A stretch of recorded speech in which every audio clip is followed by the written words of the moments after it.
Doctor Baba Saheb Ambedkar open university.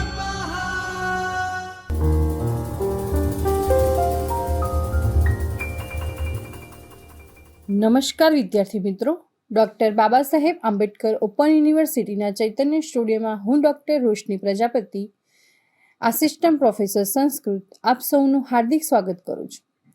વિદ્યાર્થી મિત્રો, આપણે અત્યાર સુધી BA અને SKTM વગેરે લેક્ચરો આપણે જોઈ ગયા છીએ. હવે આજે આપણે નવા વિષય સાથે અને નવા પેપર સાથે આપણે આજે મળીશું. આપણું જે પેપર છે એ MAનું પ્રથમ સેમિસ્ટર જે છે એમાં પ્રથમ પેપર છે વેદ અને નિરુક્ત, MA SKT 01 એ વેદ અને નિરુક્ત. એના અંદર આપણે વેદ અને વૈદિક સૂક્તોનો અભ્યાસ આજે આપણે જોવાના છીએ. જેની અંદર પેપર 1 જે છે એની અંદર વેદ અને નિરુક્ત છે અને વેદ અને નિરુક્તની અંદર વૈદિક સૂક્તોનો પણ સમાવેશ થયેલો છે. તો વૈદિક સૂક્તોની અંદર આપણે જોઈએ તો વૈદિક સૂક્તો જે છે એ વૈદિક સૂક્તોનો આપણે અભ્યાસ કરવાના છીએ અને વૈદિક સૂક્તોનો ઉદ્દેશ, એની પ્રસ્તાવના વગેરે આપણે આજે જોવાના છીએ.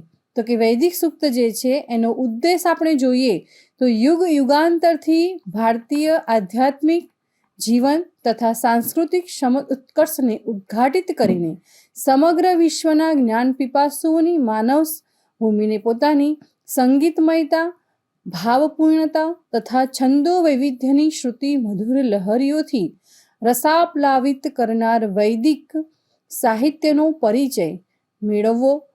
પછી એમાં આગળ જોઈએ તો જીવનના ઉચ્ચતમ મૂલ્યોના ગાતા દેવતા સૃષ્ટિઓની વિશેષતાઓનો પરિચય પ્રાપ્ત કરવો.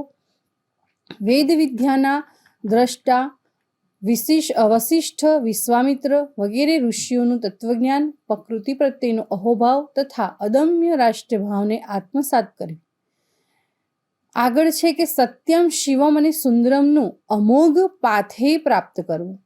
આ બધા એના ઉદ્દેશો રહેલા છે. હવે આપણે જોઈએ આગળ કે પ્રસ્તાવના જે છે એ પ્રસ્તાવનાની અંદર આપણે જોઈએ તો કે જે વૈદિક સાહિત્ય, આપણે ઉદ્દેશો જોઈ ગયા છીએ. હવે ઉદ્દેશોની સાથે આપણે પ્રસ્તાવના પણ જોઈશું. તો પ્રસ્તાવનાની અંદર વૈદિક સાહિત્ય અનંત જ્ઞાન રાશિનો અક્ષય નિધિ છે. વિશ્વધારા સનાતન ભારતીય સંસ્કૃતિની મૂળ પ્રતિષ્ઠા ગણાતા વેદો માત્ર ભારતીય વાંગ્મયના જ નહીં પરંતુ વિશ્વ વાંગ્મયના પ્રાચીનતમ, પ્રશસ્તમ અને સમૃદ્ધતમ ગ્રંથરત્નો છે. યુગાંતરથી ભારતીય આધ્યાત્મિક જીવન તથા સાંસ્કૃતિક ઉત્કર્ષને ઉદ્ઘાટિત કરીને સમગ્ર વિશ્વના જ્ઞાન પીપાસોની માનસભૂમિને પોતાની સંગીતમયતા, ભાવપૂર્ણતા, પરિષ્કૃત ભાષા તથા છંદો વૈવિધ્યની શ્રુતિ મધુર લહોરીઓથી રસાપ્લાવિત કરવાનું શ્રેય વૈદિક સાહિત્યને ફાળે જાય છે. જીવનના ઉચ્ચતમ મૂલ્યોનું માર્ગદર્શન આપતા, જ્ઞાન સંવર્ધન તથા મનોરંજન અર્પતા વેદોના વિવિધ સૂક્તો જે છે એમાં સાહિત્ય જગતમાં મહત્વનું સ્થાન ધરાવે છે. કથાનકોની શૃંખલા એવું ચરિત્રોના કલાત્મક વિશ્લેષણથી સભર તથા હૃદયગ્રાહી વૈદિક સૂક્તો વાચકોને સુવર્ણમય જીવનનો માર્ગ દર્શાવે છે. ભારતીય માન્યતા મુજબ મનુષ્ય જીવનમાં ધર્મ, અર્થ, કામ અને મોક્ષ એ 4 પુરુષાર્થો મેળવવા માટે વેદો જ ઉપાયરૂપ છે. પ્રાચીન ભારતીય આર્ય પ્રજાના જીવન, તત્વજ્ઞાન, ધર્મ, સંસ્કૃતિ, વિજ્ઞાન, સમાજ વ્યવસ્થા, યજ્ઞ વ્યવસ્થા, શિવ સંકલ્પનું મહાત્મય, ઉન્નત રાષ્ટ્રભાવના વગેરેથી સમૃદ્ધ વૈદિક સાહિત્યને સમગ્ર વિશ્વનું સૌથી પ્રાચીન ઉપલબ્ધ સાહિત્ય ગણવામાં આવે છે. હવે આપણે અહીંયા વૈદિક સૂક્તની અંદર પહેલા તો વૈદિક શબ્દ જે છે તે છે વેદ. વેદોમાંથી આપણે બધું જ જ્ઞાન પ્રાપ્ત થાય છે. તો વેદોનો અર્થ આપણે કરતા પહેલા વેદ શબ્દ જે છે એ વેદ એ કયા ધાતુમાંથી ઉત્પન્ન થયો છે? તો વિદ ધાતુ, જે સંસ્કૃત ભાષા જે છે એના જાણવુંના અર્થવાળા વિદ ધાતુમાંથી વેદ જ્ઞાને શબ્દને વ્યુત્પન્ન કરવામાં આવે છે, જેનાથી સર્વે મનુષ્યો સત્ય વિદ્યા જાણે છે, જેમાં બધી સત્ય વિદ્યાઓ રહેલી છે, જેનાથી સઘળી વિદ્યાઓ પ્રાપ્ત થાય છે અને જેના દ્વારા સત્ય વિદ્યા વિચારીને મનુષ્યો વિદ્વાન થાય છે તે વેદ કહેવાય. વેદ ઉપરાંત વેદને માટે અન્ય નામાંતરો કે મહત્વના શબ્દો, જેવા કે તમે જોઈ શકો છો કે વેદના અનેક નામ પણ છે, કે જે વેદના અનેક નામાંતરો અને તેના મહત્વના શબ્દો જેવા કે ત્રયી, વેદોને ત્રયી પણ કહેવાય છે.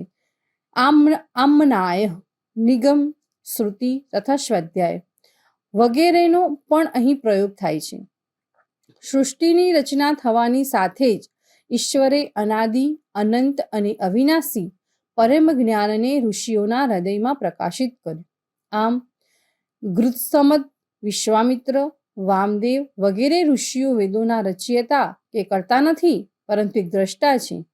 અહીંયા દ્રષ્ટા શબ્દ ઉપરથી આપણે એવું સમજીએ છીએ કે દ્રષ્ટા એ માત્ર જે ઋષિઓ છે એ ઋષિઓ એ વેદોના કંઈ રચયિતા કે કરતા નથી, પરંતુ એક દ્રષ્ટા છે, એટલે કે વેદો બતાવનાર છે.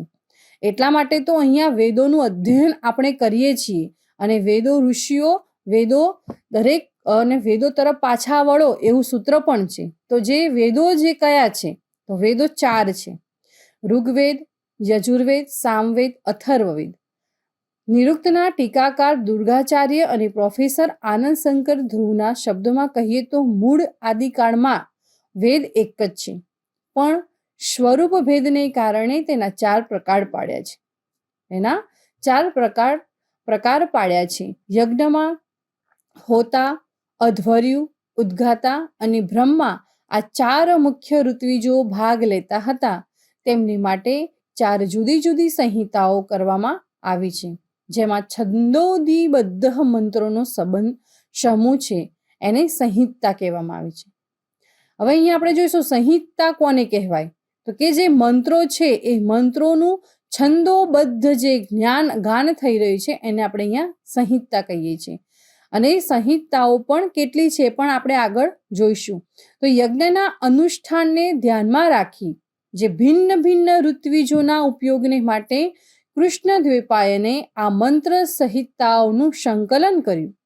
કૃષ્ણ દ્વૈપાયને આ વેદોનો વ્યાસ, એટલે કે જે કૃષ્ણ દ્વૈપાયને આ વેદો જે છે એ વેદોનો વ્યાસ એટલે કે વધારો કર્યો. અને વ્યાસ એટલે કે પૃથ્થકરણ કરવાને કારણે ગુરુ શિષ્ય પરંપરા જે હતી પહેલાના સમયની અંદર, એ શિષ્યને ગુરુ શિષ્યને કહે, એ શિષ્ય એના શિષ્યોને કહે, એ રીતે જે વેદોનો વ્યાસ એટલે કે જે પૃથ્થકરણ કરવાને કારણે એમને વેદ વ્યાસની ઉપાધિ મળી છે.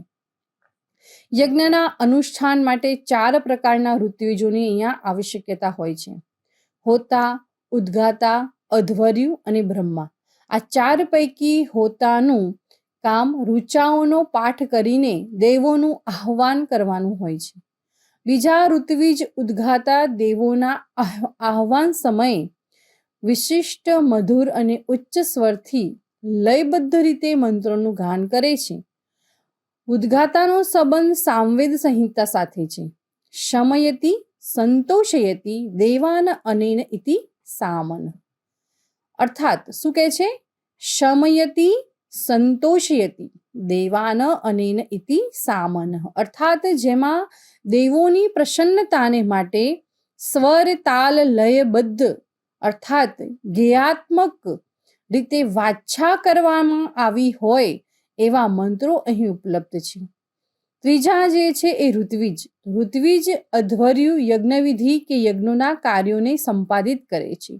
યજ્ઞ કુંડની સ્થિતિ જે વેદી, યજ્ઞમાં હોમાતા સમિદ, સમિદ એટલે લાકડાઓને જે આપણે કહીએ છીએ, યજ્ઞ હોમાતા સમિદ, અગ્નિ વગેરેનું સૂક્ષ્મ નિરીક્ષણ કરે છે. એને માટે જરૂરી એવા મંત્રો યજુર્વેદ સંહિતામાં જોવા મળે છે. બ્રહ્મા નામના ચોથા અને છેલ્લા ઋત્વિજનું કાર્ય યજ્ઞનું બાહ્ય વિઘ્નોથી રક્ષણ કરવું છે. યજ્ઞમાં આવતા વિઘ્નો જે છે બાહ્ય પ્રકારના, તો એ બાહ્ય પ્રકારના જે વિઘ્નો છે એ વિઘ્નોનું રક્ષણ કરવાનું કામ જે ચોથા નંબરના જે ઋત્વિજ છે બ્રહ્મા એ કરે છે. યજ્ઞ કર્મમાં પ્રાપ્ત થતા વિરોધ દોષોનું નિવારણ કરવું, મંત્રોના સ્વરોની અંદર સંભવિત ત્રુટિઓનું શુદ્ધિકરણ કરવું વગેરે હોય છે. આથી જ બ્રહ્માને યજ્ઞના અધ્યક્ષ કહેવાય છે. છાંદોગ્ય ઉપનિષદમાં બ્રહ્માને ભીષજની પદવીથી નિવાજ્યા છે. શેની? ભીષજની પદવીથી. યજ્ઞોનું નિરીક્ષણ કરી સંપૂર્ણ જવાબદારી સંભાળનાર આ બ્રહ્મા વેદત્રયી કે ત્રયી વિદ્યાના જ્ઞાતા હતા. આરંભમાં એમનો પોતાનો કોઈ ચોક્કસ વેદ ન હતો, પણ પછીથી એમનો સંબંધ અથર્વવેદ સાથે જોડાયો એવું માનવામાં આવે છે. આપણે સૌ જાણીએ છીએ કે ઋગ એટલે કે ઋગ્વેદ, શામ એટલે સામવેદ અને યજુષ એટલે કે યજુર્વેદ. આ ત્રણેય જે વેદો છે એ ત્રણેયના વેદોના સમુદાય જે છે એ સમુદાયને માટે સંસ્કૃતમાં વેદત્રયી શબ્દ વપરાય છે. પ્રશ્ન પણ પૂછાઈ શકે કે વેદત્રયી કોને કહેવાય છે? તો ઋગ્વેદ, સામવેદ અને યજુર્વેદ જે છે એ ત્રણ વેદોનો સમુદાય જે છે, સમૂહ છે, એને વેદત્રયી અથવા ત્રયી વિદ્યા એવા શબ્દો વપરાય છે. વેદોના રચનાકાલ વિશે જોતા ભારતીય પરંપરા અનુસાર વેદો નિત્ય, અનાદિ અને અપૌરુષે ઈશ્વરકૃત હોવાથી એના રચનાકાળનો વિચાર કરવો ઉચિત નથી. આગળ આપણે જોઈએ તો કેટલાક એવા વિદ્વાનો છે જે Max Muller, Jacobi, Macdonell, Hertel, Keith, Wilson, Colebrooke, Bloomfield, Winkler, Hugo, Winternitz વગેરે પાશ્ચાત્ય વિદ્વાનો જે છે તથા અગ્રગણ્ય ભારતીય વિદ્વાન Shri doctor R.G. Bhandarkar, Shri Balgangadhar Tilak, Shri Shankar Balkrishna Dikshit, doctor Sampurnanand, Shri Narayan Rao Bhavanrao પારંગી વગેરે અર્વાચીન પૌરસત્ય વિદ્વાનોએ ભારે પરિશ્રમ કરીને વિવિધ મતો દર્શાવ્યા છે. આ બધા જે વિદ્વાનો છે એ બધા જ વિદ્વાનોએ ભારે પરિશ્રમ કર્યો અને દરેક લોકોએ અલગ અલગ મતો આપ્યા, પરંતુ કોઈ વિદ્વાનનો મત સર્વસંમત બની શક્યો નથી. આથી શ્રી વિન્ટરનીઝ કહે છે તેમ ઈસવીસન પૂર્વે 2000થી ઈસવીસન પૂર્વે 2500 વર્ષો સુધીના પ્રારંભને તથા ઈસવીસન પૂર્વે 750થી ઈસવીસન પૂર્વે 500 વર્ષ સુધીના અંતને વેદોનો સમય સ્વીકારી શકાય.